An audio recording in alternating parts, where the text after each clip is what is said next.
Hello, you wonderful people, and welcome to another episode of SuperFantaFi. This being a show where it's about TV shows that are supernatural, fantasy, and/or science fictional genre. For today's episode, I'm going to talk about Jentry Chau versus the Underworld, Season 1, Episode 2. A lot of really interesting things went down in this episode, so let's break it down. So we're immediately picking up in the aftermath of last episode, and the portal that's open leads to what's it called? An Ao-Yin popping up. Which I don't know if that's like supposed to be like the equivalency of the word demon. I mean, like, because in Japanese there's like Oni and there's Akuma, so I don't know if like Ao-Yin is supposed to be like the equivalency of that or something like that. But either way, yeah, it's a giant, like, as Ed calls it, like a cow-like monster, and Gentry obviously can't control her powers, and it came down to Ed. But Ed was like, no, you said I'm not scary or whatever. She's like, I'm sorry. Like, I'm what I'm saying, you're super scary, Ed. I mean, the first time I met you, I was like, wow, this guy, he's spooky. He's like, what? For real? You thought that? Oh, come on. And he's like, all right, let me handle this. And immediately gets eaten. I'm like, cool, Ed, cool. But it comes through in the end because he ends up ripping through the Ao-Yin. But I'm like, oh. I also wasn't expecting blood to shoot out the way it did. I was like, oh, that was a little more bloody than I was kind of expecting this to be. I mean, it's not like these are just full-blown spirits. They are like entities, even if they're from like a more spiritual world like the Underworld. But, you know, regardless.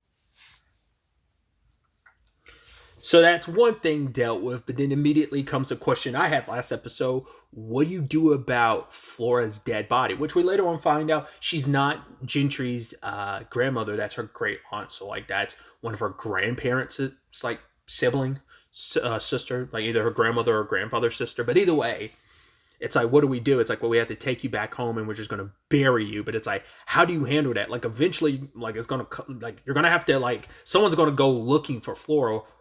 Because she also runs a store and her son. It's like, oh, where's your grandma? And like, probably gonna have to lie and say like, oh, she went on a vacation and left me here, which that's gonna probably be leading to people throwing shade at Flora for leaving her alone. It's like, how long are you gonna be able to cover that up? And how long? Well, I was about to say we don't know how ghosts work in this world because obviously at their house there's a whole bunch of ghosts. Like you'd assume it's like as long as you have unfinished business, you can't move on. But who knows how that is going to play out in this series and in this universe.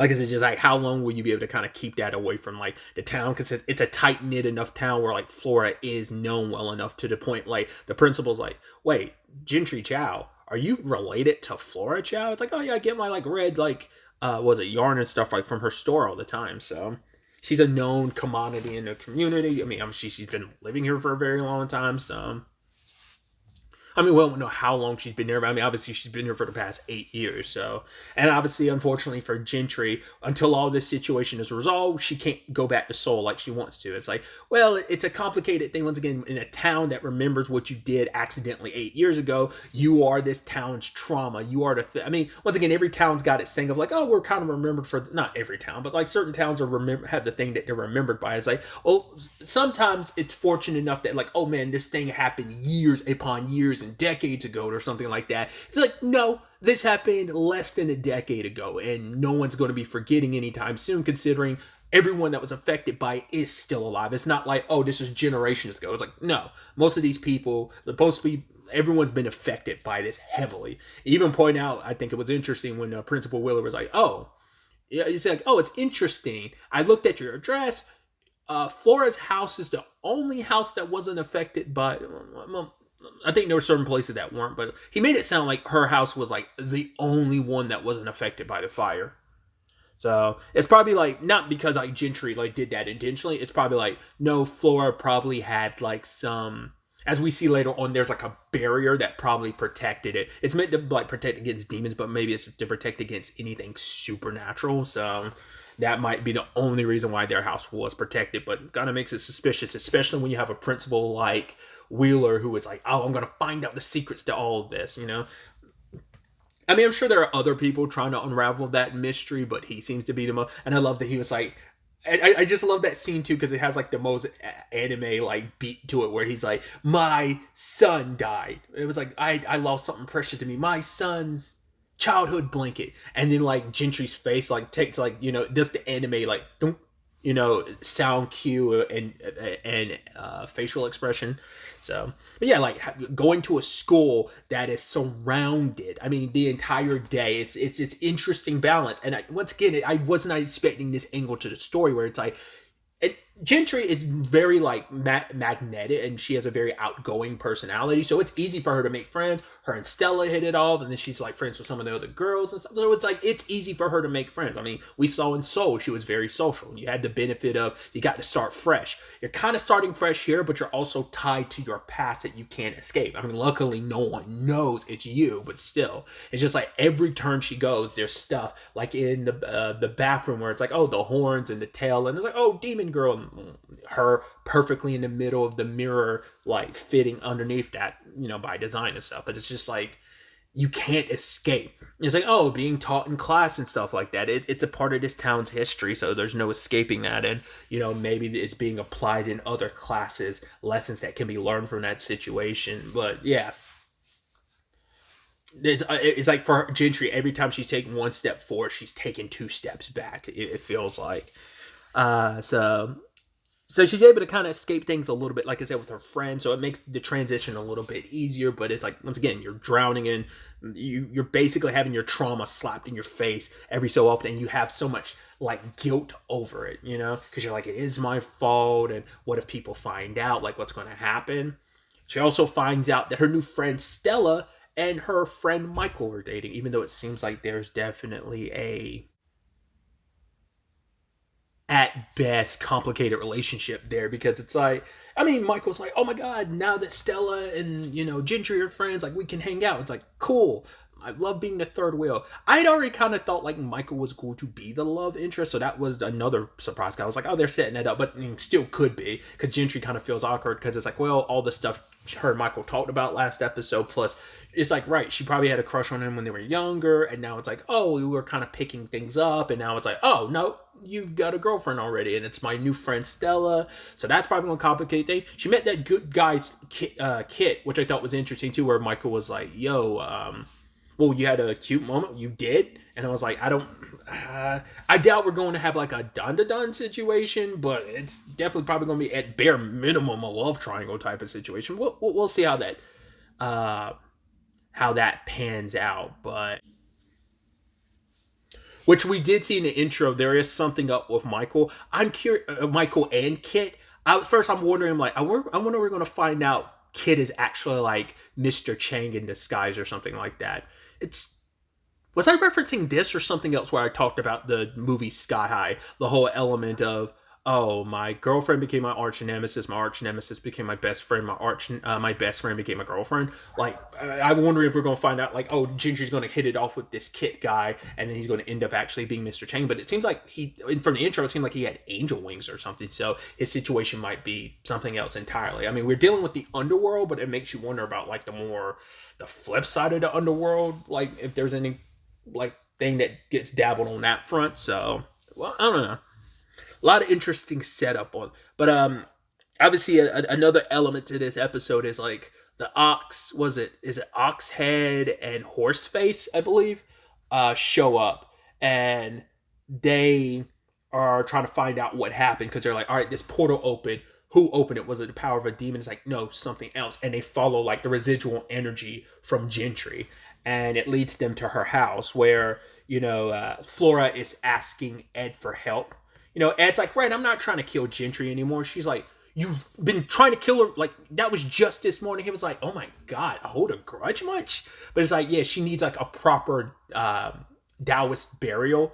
Because Ed's like, what? Yo, come on. He's like, I was chucked in a river and look how I turned out. And I guess it's like, right, she doesn't want her spirit to get warped into something like him. So it's like, right, I'll just say like a neutral enough spirit, without transforming into anything else. We also learned like a little bit more about Mr. Chang, that he was like some regular guy. Like, this is all, and it comes from a tragic story of he lost his daughter, and he summoned upon some very he made a deal with a Mogwai to bring back his daughter and became who he is now. That's why he wants Gentry's power. It's like with her power being what it is, it's like fire isn't just the only thing you can do. Like you can do so much more. And he thinks with your power added to what he's got, he could bring back his own daughter, which even Gentry's like, oh, does that mean I could bring you back and my parents? But it's like, no. Bringing people back from the dead is the cautionary tale. Well, once again, even Flora said Mr. Chang is supposed to be the cautionary tale, a cautionary tale amongst like amongst Taoists, because he was like a Taoist priest, I believe.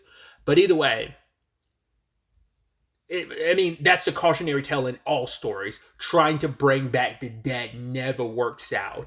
Once again, the one like on the anime front I always go to, because it's just like the first example I always remember about that was Full Metal Alchemist and what that cost. And it's like, yeah, things could be so much worse in the process. I mean, look what happened to Mr. Chang trying to get power to bring back his daughter.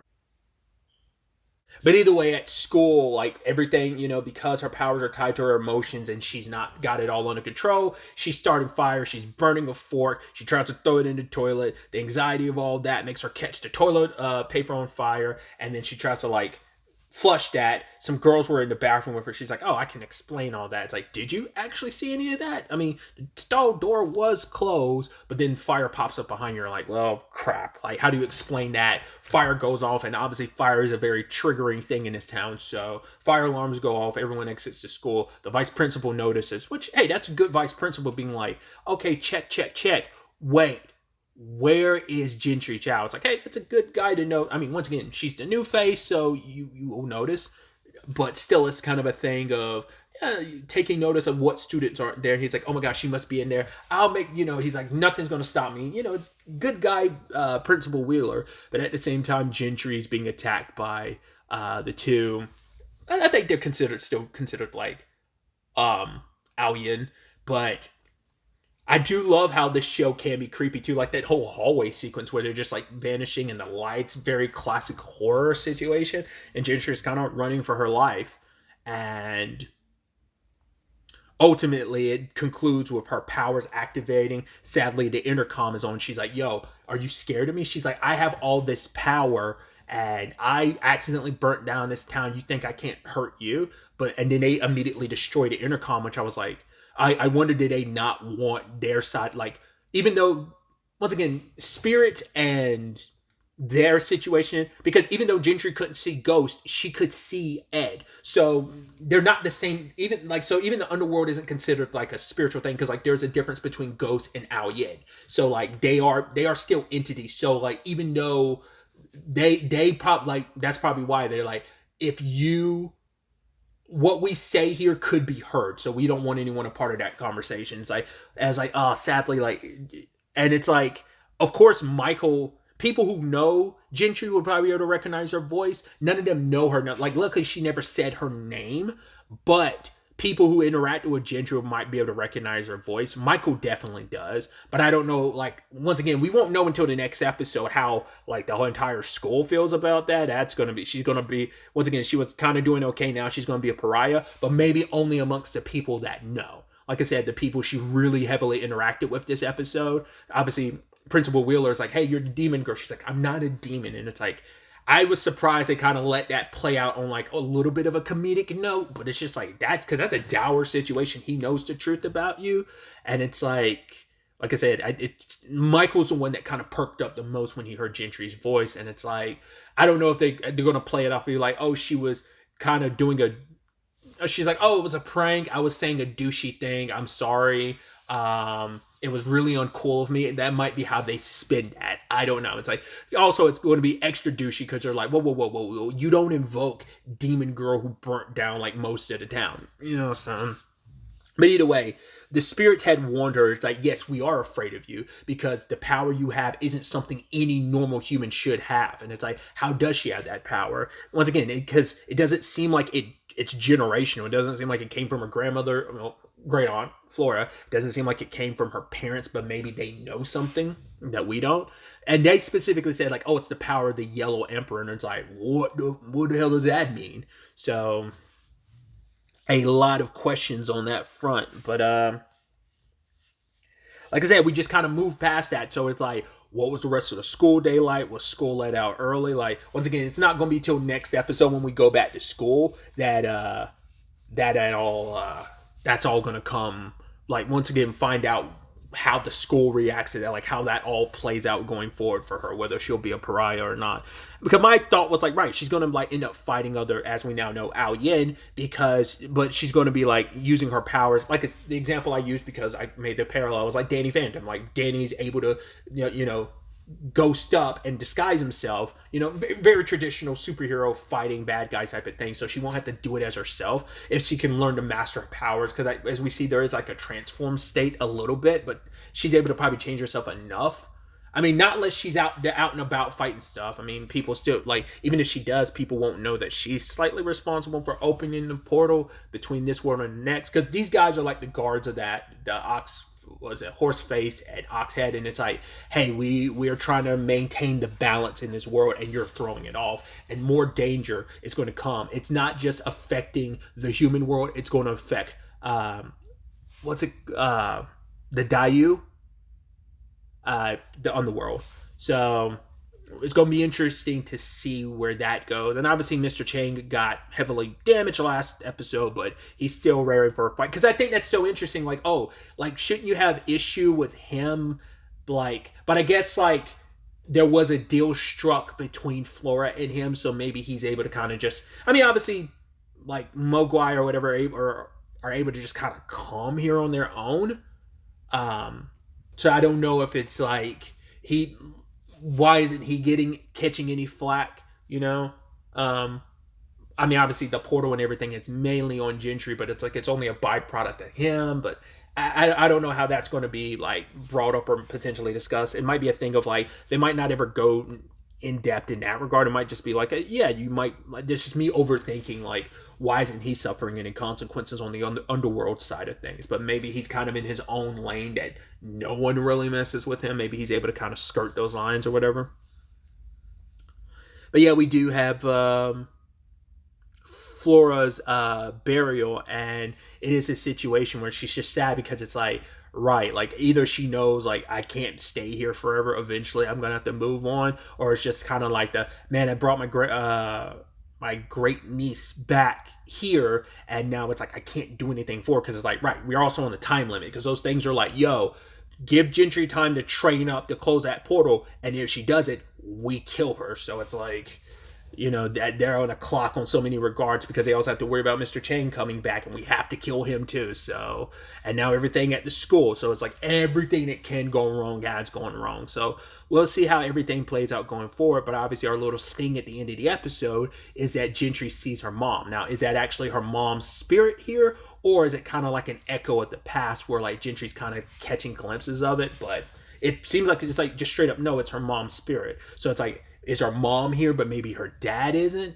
Because like the spirits don't know that Jentry can see them, except for like, well, no, because like Jentry has interacted with the spirits before, so they're like, okay, like she's aware of her presence, because she looked to the very like probably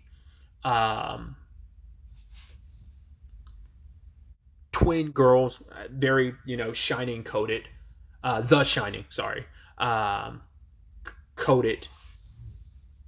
But like, yeah, she interacts with the ghosts. So like, even the other one's like, ooh, spooky shovel. It's like, should we tell them you can see ghosts now? She's like, nah, let them have a little more fun.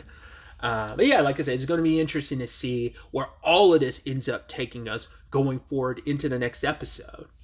But really, that's all I want to talk about. So the next time we meet, be happy, be safe, live life to the fullest, and enjoy it. Good day and goodbye.